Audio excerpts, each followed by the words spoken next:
this video, I will show you step by step how you can fix pop-up ads popping up on your iPhone.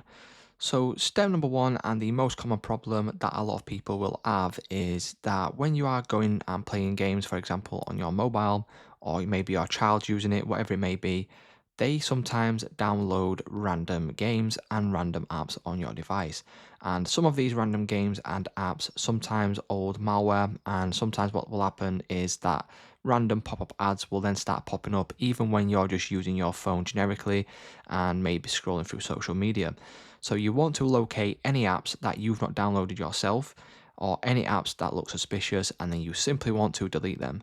If that doesn't work, what we can do, and another option, is if we go back over to settings, we will then be able to scroll down to general, and then once we click on general, we can then click on transfer and reset iPhone,